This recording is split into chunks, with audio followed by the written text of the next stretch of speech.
I'll give it to Team Secret. I think they're just going to make it happen.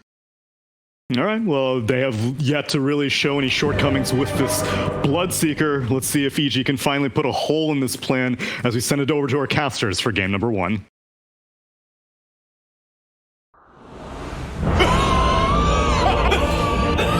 Tell me someone saw that.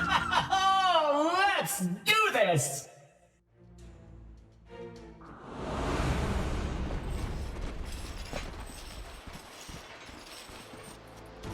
That's right, we already have one team in the upper bracket final. That is OG, and it's going to be exciting to see how this series pans out before Secret do eventually take their place in the upper bracket final as well. Jenkins.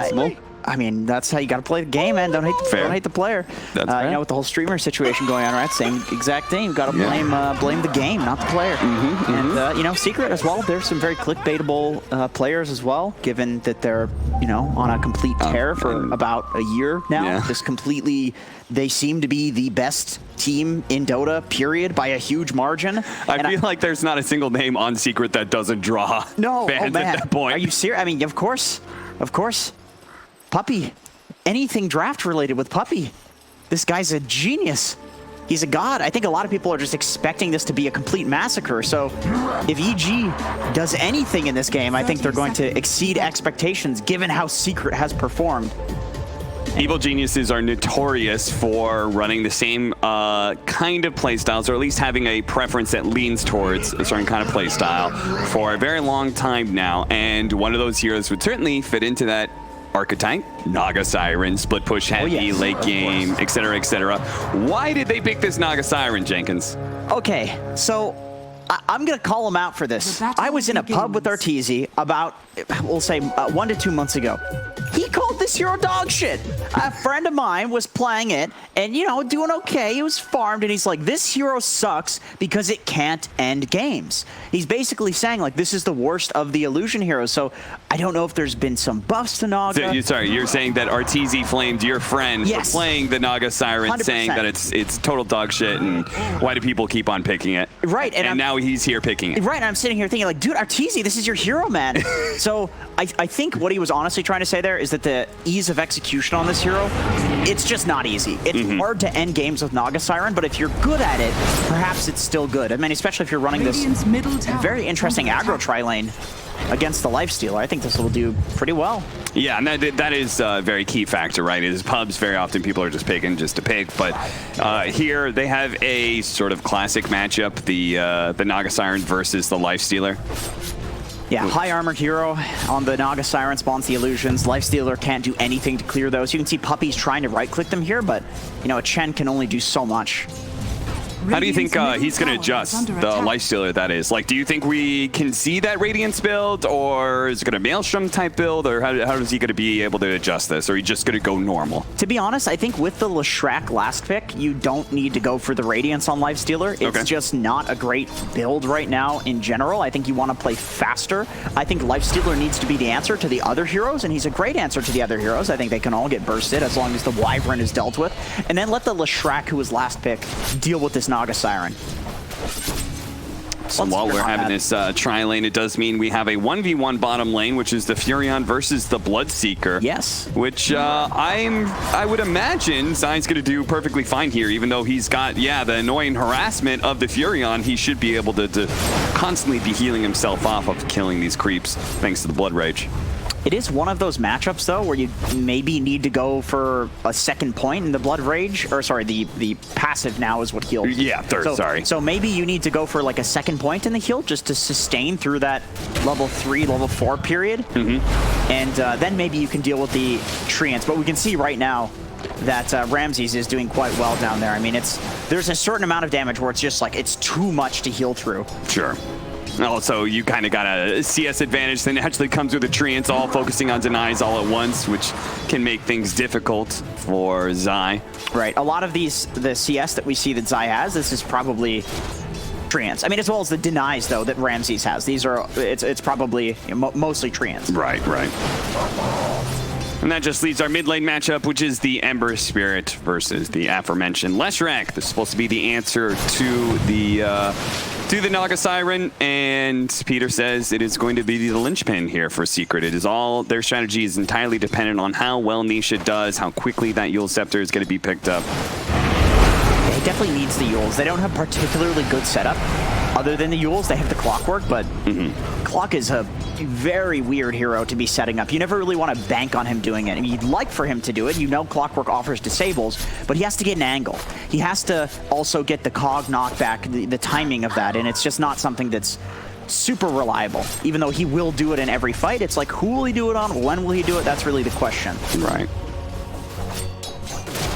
GPK. A little bit of whip there. As the analysts were talking about, GPK has been quite the monster when it comes to the laning phase, but has had some unfortunate mid-games where he's kind of thrown away some of the advantage he's gotten, but up against easily one of the best mid laners you could possibly go up against in Nisha. He is not looking like the terror that he was in previous games. 18-2 compared to 22-6 right now. Nisha getting a good number of denies out of this lane. A very nice rune control here from EG, taking that Arcane rune. That would be very annoying for either of these heroes to get. You know, you get that on Ember, and I don't think he has the bottle just yet. I think he probably just got it off of the courier. Yeah, looks like it. Oh, he's been using the sips. Zai's doing well down here. Yeah, he's picking it up as the second level Blood Right, really big. Third level, just okay. Now you're not only are you one-shotting range creeps, but you're probably taking a melee creep down with you, and at this point, Treants may actually just be some food for the Bloodseeker. Yeah, absolutely. I mean, even if they just die in range of you, you healed. Even if they get denied, so that's got to be quite nice. Nisha. They're going to try and gank him up here. GPK does not have the shackles, but they're still going to try and run him down very low. The rocket comes in. The last hit from Nisha, he just died to the physical damage. Game was hard indeed. You may have made it a little harder for yourself there, GPK. That was an unsuccessful rotation. Dire's middle tower. Oh, did you see that?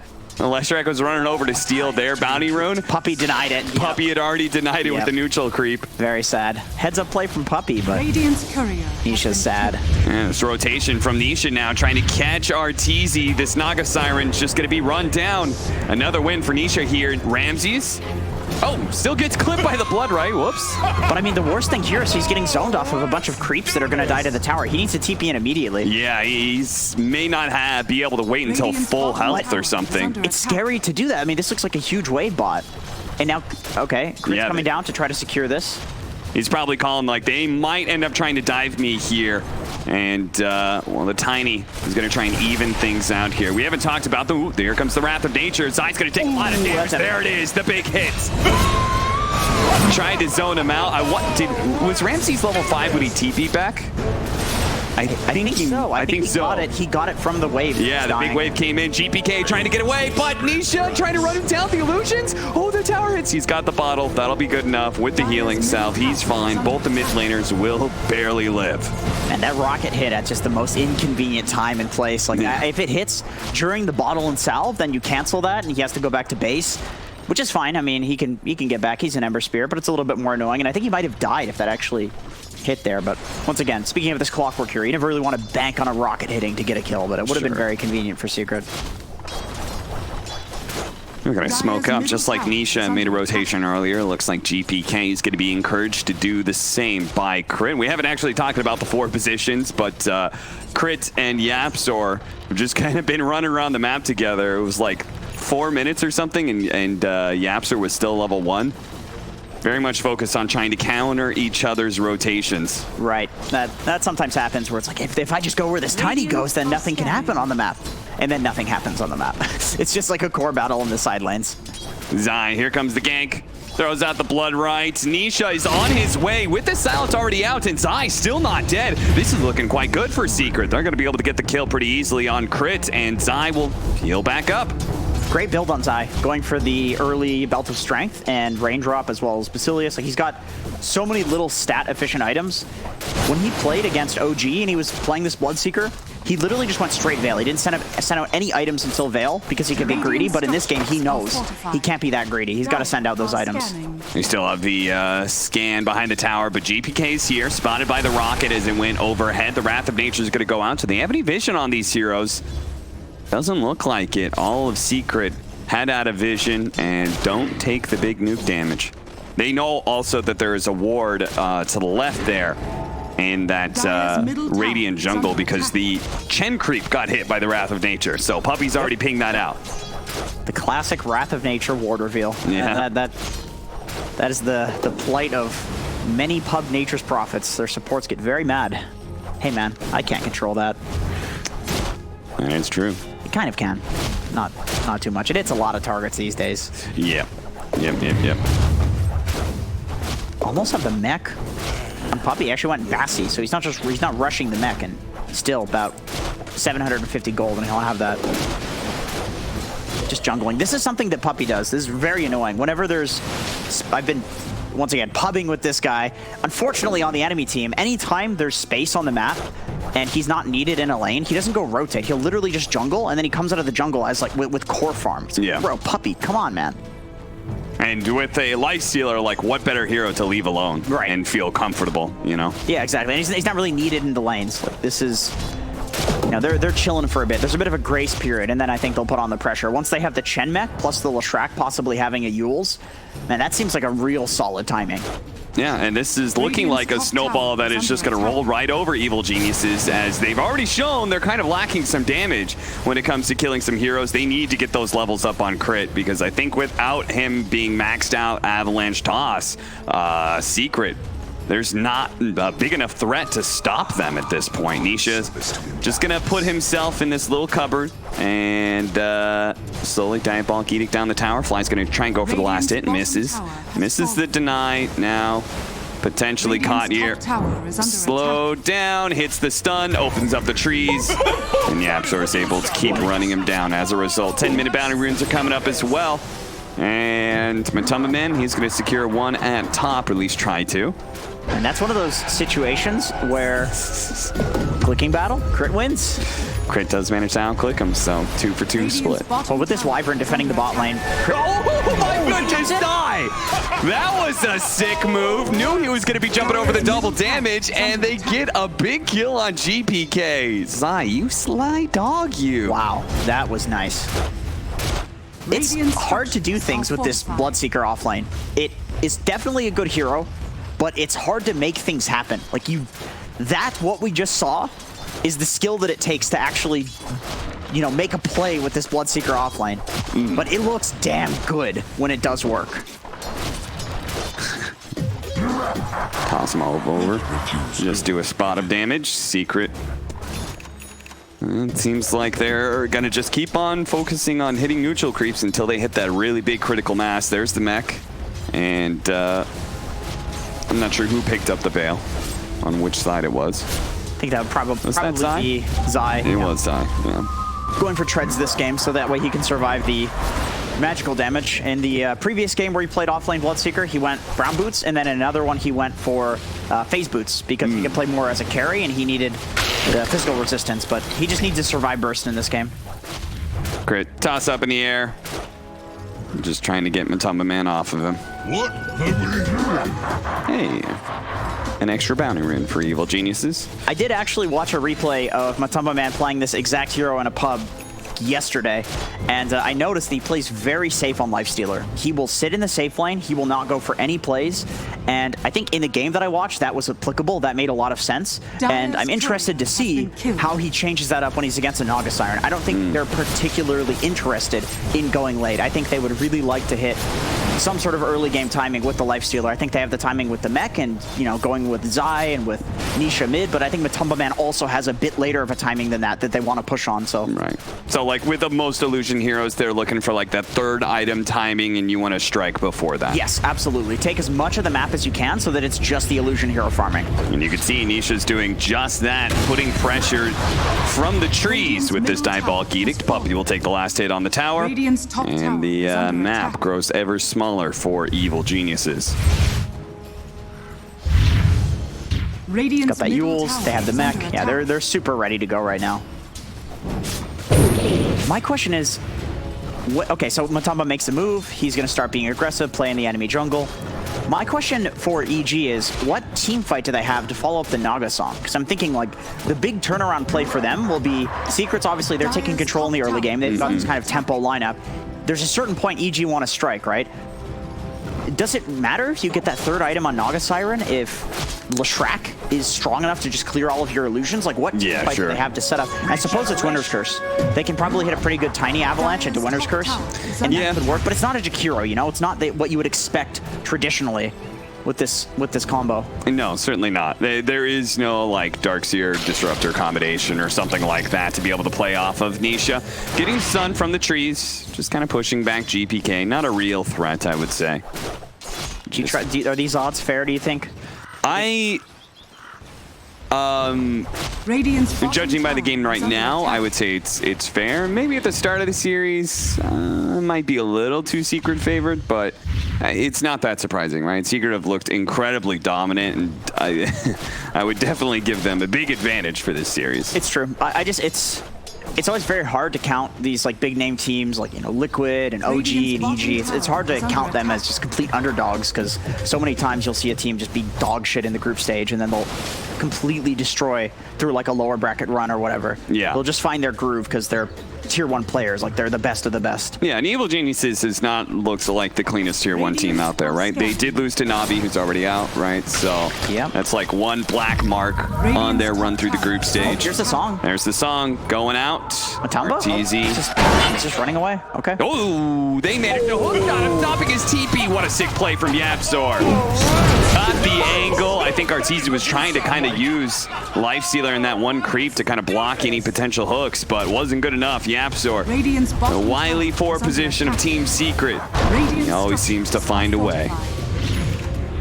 That was not an easy angle to hit. Once again, another one of those problems with Clockwork is that you just have to be there for the opportunity. You just have to be already in position for when it happens. And, I mean, Yapzor was. It's almost like he was expecting it. Look at him. He's going for a meaty hammer. I like it. Yeah. I like it. They don't necessarily lack tower push, but there is a lot of outpush on EG to kill creep waves, Naga illusions, you know, Winter Wyvern, Ember Spirit. So the more, the merrier in this game. Like, I don't think you want to go late. I think you want to just end this one early. Dire's top tower is under Zai, man, he's cutting through the trees. He's a lumberjack. Yep. And they've spotted Fly. They know he's here. They certainly got him with the rocket flare now, so they're going to be able to get the rupture. Fly will eventually come down to earth here. We'll use the cold embrace. Nobody's coming to save him, though. Radiant's bottom tower is under They take him, and they take this tier 2. Man, this is they're putting on a clinic right now. Secret, this is just like a tutorial for how to beat heralds at Dota or something like that. I don't know. That's what this feels like. It feels like EG can't do anything, man. At the same time, in typical EG fashion, they're not down net worth-wise as much as I would expect, but in some ways it's just because they haven't gotten into that one really bad team fight yet. We saw it yesterday, right? We're talking about 3K gold lead, and all of a sudden it was 9K off of one team fight. Okay, here we go. This is a big pick. Yeah, this would certainly be a massive one. Ramses is definitely going down here in Arteezy. Can't really do much to save him. He's got to be careful, man. Yeah, certainly. He does not have the song back up yet. It was a level 1 song at that. Combo here onto MATUMBAMAN. He turns around, starts laying into Crit. I think Crit is dead. Slowed down by the Purge, but didn't really need it too much. 9-1 to the favor of Secret now. And we can see the gold lead mounting because Secret is basically just moving across the map, taking the towers, and basically the kind of flow chart order that, you know, it's easiest to take.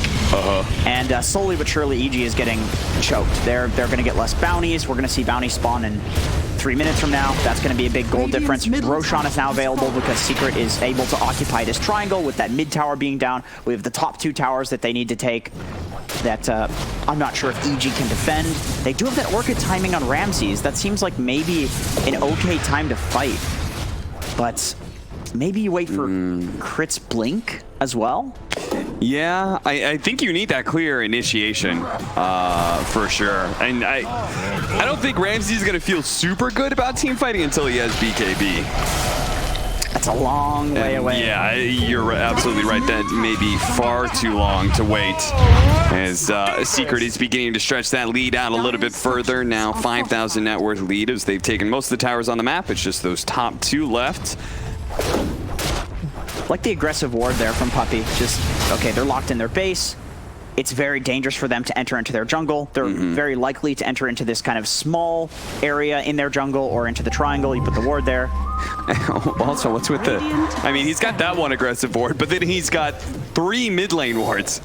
Back to back. That is interesting. Just all in a straight line. So if you take that first really aggressive one, then you're still having that other one to worry about. Yep. I get the mid lane ward on the top left. It's a Roche ward. I believe there's one there. But the other two, maybe it's the order in which he placed it. Like, they did just take those towers, right? Sure. So. Great. Going to be caught by Nisha. The rotation is going to come out from Ramses, putting in the work with this Orchid. Can they actually get this kill on Nisha, though? He's so damn fast with the Yule Scepter Boots of Travel build.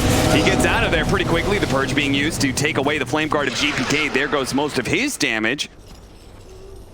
Still holding on to the Chen heal, too. One other thing that I noticed watching Matumba's replay, with this Lifestealer, I'm sure this is like an every carry thing, because I think this is just a good concept. Would highly recommend watching Aoi's video on this, but he always values protecting his backlines. Like, if he sees that his team is getting gone on, he runs to them immediately, and maybe he doesn't go in if it's too dangerous, but he's always there. Sure. He's always there to back them up, to be kind of that turret, that rock that his team can go to as a defense. Look at Yapzor. He's been hiding out here on this side of things, and he's going to put that Meteor Hammer to use here. An Orchid. Ramsey's trying to protect himself, trying to get away. There's so many creeps here to take up the battery assaults, but old Yapzor, because his positioning, still had the hook shot in the tank. He'll probably die for this, but he's going to open up a lot of kills here, as they're going to still be able to take this fight in. GPK has to jump out, and they have to use the Song of Siren to prevent further losses here, but Crit, even with that additional help with the Song of Siren, he still can't get away. MATUMBAMAN is here. He's come to collect. They're going to get the 2 kills. Are they even going to go high ground? They will. Okay, they just force out the clip. All right, chill. Is under attack. Yeah, they have a lot to still take. This entire top area of the map in Roshan. And by the way, you spoke about the adjustment in Matumba's build. Like, do you go for this Deso, Sanjin Yasha, Heaven Talbot, whatever, like the regular Lifestealer build is? He's going for the Maelstrom, the Mjolnir. Like, this to me seems like the more modern version of this Radiance. And by modern, I mean Radiance became dog shit like a few months ago. But this is a, this is still a great item. Meanwhile, Arteezy just trying to get a second big stat item, right? He goes for the Manta, doesn't go for Diffuser Blade. He's like, okay, I need actual stats to survive. He goes for the Scotty over the Heart. What do you think about that? The Scotty's just the new age good item. I think against the Lifestealer, it's great. I mean, against all of these heroes, they have the Chen heals, they have the heals on Bloodseeker, they have the heals on Lifestealer. I mean, how is he supposed to stay on top of this Nisha Leshrac if he ever does get on top of him, right? It's like he's super fast with Boots of Travel Yules. I honestly think he needs Heart Scotty. Oh my god, GPK. He gets hit by the Meteor Hammer. It's not like Yapzor is going to be able to do anything to... Okay, maybe. Jumps away to the Remnant. Stun came a little too soon. Yeah, you can see he went for that instant, like, frame-perfect timing. Yeah, exactly. Because you have to against an Ember Spirit. He's just got no cast time on the Remnant. So you have to get very lucky to pull that off. I mean, Nisha's one of those players. Like, I've seen this guy do the Yule's coil break on Puck. Almost consistently. But if you can do that like once or twice in a game, that's already impressive. That's like a 1 out of 10 times thing. You know how you can Yules and then it breaks the coil? Yeah, so what you're talking about is coil. If you go to the very edges of it and pop Yules, the Z-axis will break the coil. Actually, no, it's because the Yule spins you. So you move out of coil range while invulnerable. Oh, okay, and so he's done that in a game like 3 times. He'll do it in a game. Oh, I see. So I'm saying mechanically, Nisha's the type of guy that I would expect to pull something like this off. Right. But it's not easy. Radiant's top tower. Well, they got their second tower of the game on Evil Geniuses. Thanks to GPK's aggression. Ramsey's going to try and collect a third here. Arteezy playing nearby, ready to go with a Song of Siren. MATUMBAMAN thinking to himself, there's no way this Nature's Prophet is playing this aggressively without some boys behind him. But now, MATUMBAMAN has some boys of his own. Do they have any disables to stop him, though? Oh, the hook shot comes in just in time from Yapzor. Once again, right place, right time. He was the first person to TP in. Just those little things, right? Great team play too. Matumba got out of the way, and the moment he TP'd in, he hooked. Like Matumba knew he was gonna hook and gave him the angle, and then he moved and then also Yapzor knew Matumba was gonna move out of the way. He throws the hook. It's just Great trust. And I like this from Nisha, immediately moving to the other side of the map. You showed a bunch of heroes, right? What is any split-pushing hero going to do? I've got to run down that top lane. And Nisha's going to say, no. This top lane's not going to push out too much. I'm not going to let it get out of control. And he can do that because he's the one holding the Aegis. And he's got the travels. Like, he just second item travels will Shrek. Yule's travels, you feel so incredibly fast. Even if it's a bad travels game, it still feels like a good item because you're so hard to kill in fights, you just run away from people. But then, like you said, he has the Aegis to boot, so do you really need tanky items? You can just go for a Kaya, because he's got a casual Kaya building the Bloodstone. I guess not so casual, but... And now you can see Evil Geniuses, the only people that are getting farm, I mean, they do have heroes that are able to find farm because they're natural mobility or split pushing powers, but even so, it feels like the map is closing in on them, right? Arteezy's only throwing illusions down lane. Ramses is playing in their jungle right now with the teleport, and GPK is just strictly trying to defend. I do want to point out something cool about what Ramses is doing. He was given some sentries and wards, and so he places a ward in the mid lane. I think he probably placed that bot ward as well, and then he also places a sentry on a high ground. He went to the tower, and he's going to get caught. Oh, no.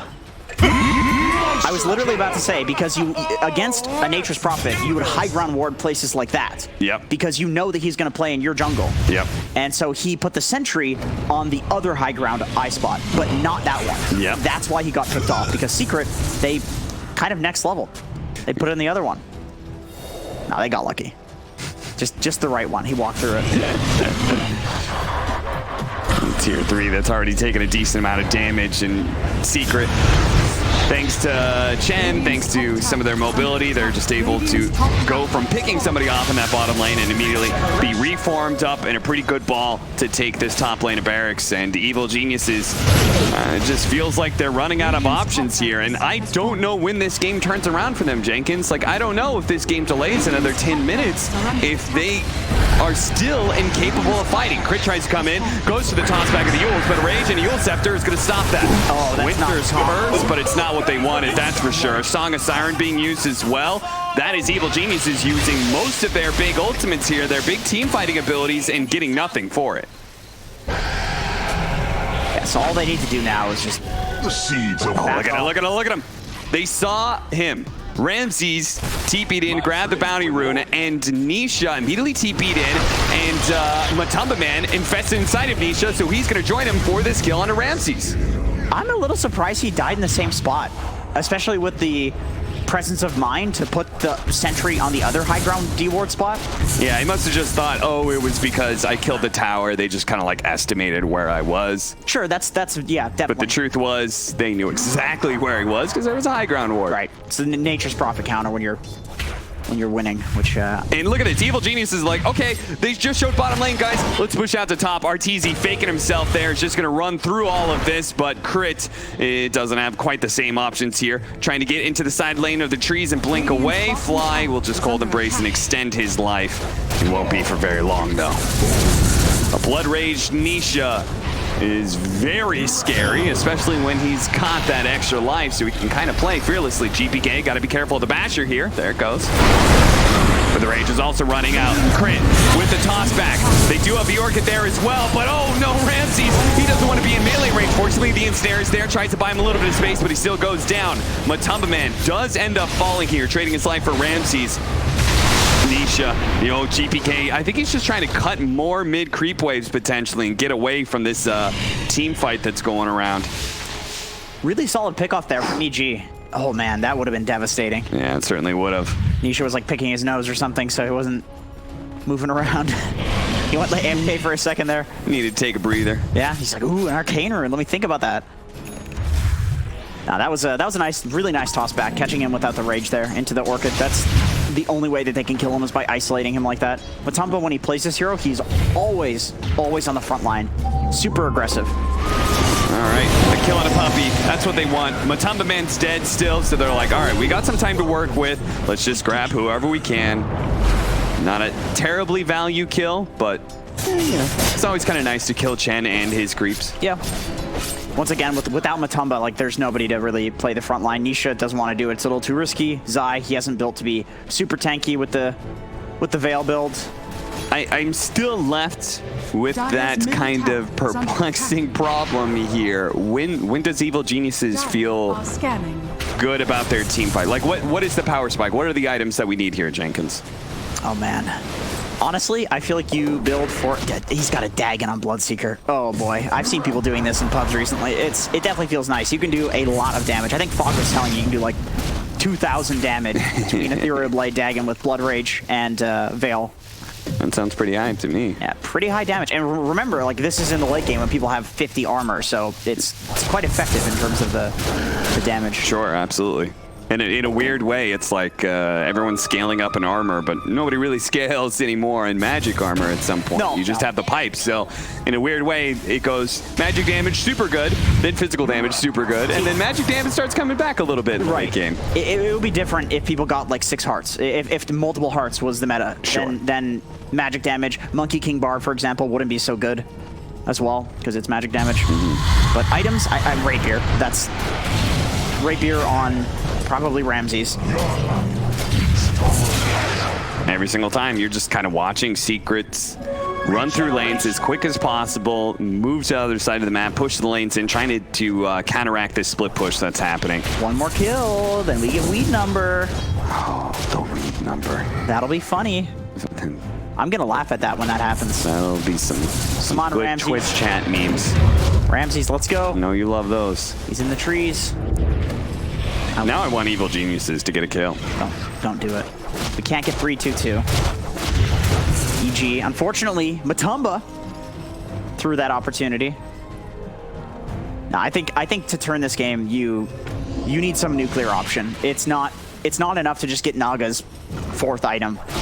They have the answer to it. It would be different if there wasn't a Leshrac on Team Secret. That's the thing. If there wasn't a clear answer to the Naga, then I think it would be different. And Yapsor, even something like this Meteor Hammer, this is somewhat of an answer. You have something that's at least a follow-up AoE stun for the Leshrac stun. If there's a bunch of illusions on you, you can just cogs them and then stun them and damage them with this Meteor Hammer. Then there's the Mjolnir as well. Like, they're itemizing really well to deal with this. That's something that Secret is extremely good at, is that they'll often just pick heroes that are really good and have synergy and then itemize to deal with the enemy team's stuff. They'll counter it in that way, which I think is a very cool way of looking at the game. But they did pick, obviously, the counter Leshrac. Let's not ignore that. This is a very good hero versus the Naga.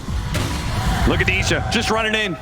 He pops the spider legs and Arteezy says, no! Crit, he's still going to be caught here. Looks like the hook shot did land. It caught Fly instead of Arteezy's Naga Siren that he was looking for. He still managed to get the kill on the Crit. And now we have an Abyssal Blade complete for the Lifestealer, so Arteezy is going to have to be even more scared than he was before. He's going for a Butterfly next to try and deal with the Lifestealer, but as soon as he builds a single component... Yeah, that's exactly what I'm thinking, dude. The MPD is immediately going to come out from this hero that already loves the item. Yeah, and it's not like Nisha cares at all about the Butterfly. He does not care. Neither does I with his Dagon 5 soon. But it is a terrible position because it's like, okay, but do you get heart? Like, that helps Lifestealer in a way. It's not easy. Yeah. I would legitimately think that EG has a better shot in this game if they had a carry natures. If Ramses was their carry and took farm priority, I would prefer a natures to carry this game, because then you can actually get a rapier. And with the rapier, of course, everything changes. It's just so much damage. It's just a very weird power spike that is a little bit unnatural. Meanwhile, this Naga Siren can't build it. It's kind of a linear growth with Naga, but they're looking for something exponential at this point. Yeah. They're looking for 2 to the end growth. Maybe 10 to the end. I don't know.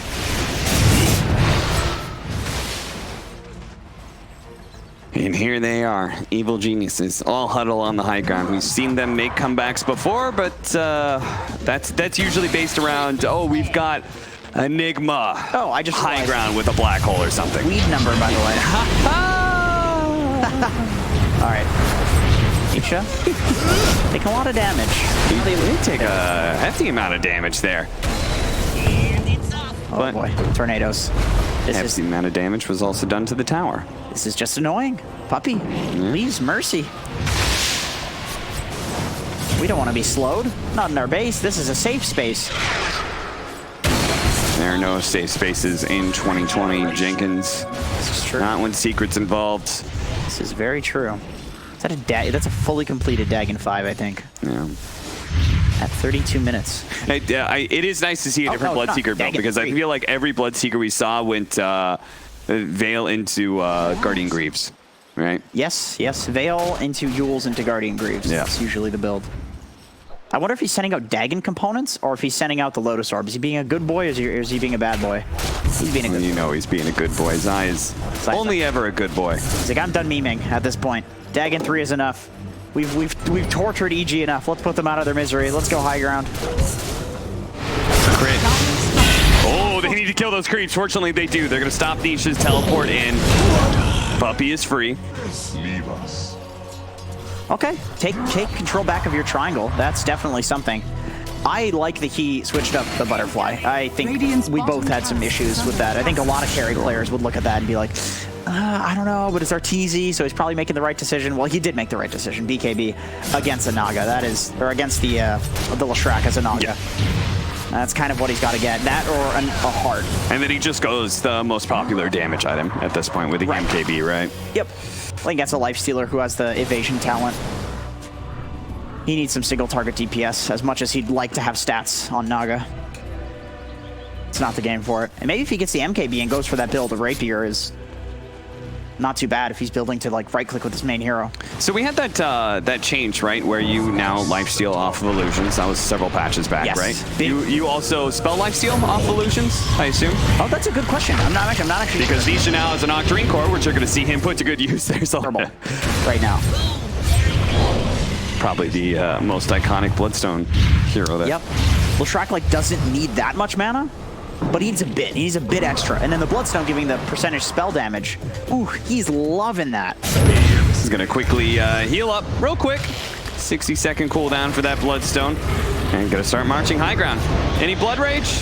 Maybe a bit risky. Maybe they don't need it, though. Glyph going to be used. Meteor Hammer lands in an Arteezy.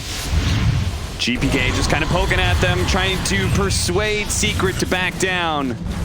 Doesn't look like they're going to. Oh, there's the jump forward to defensive plate.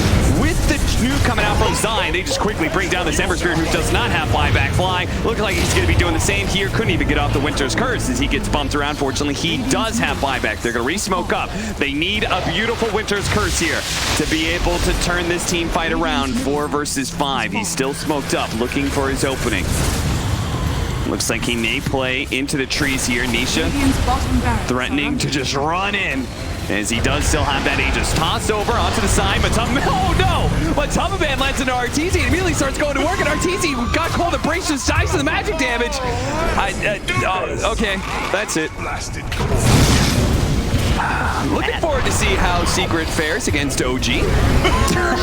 Congratulations. Jeez.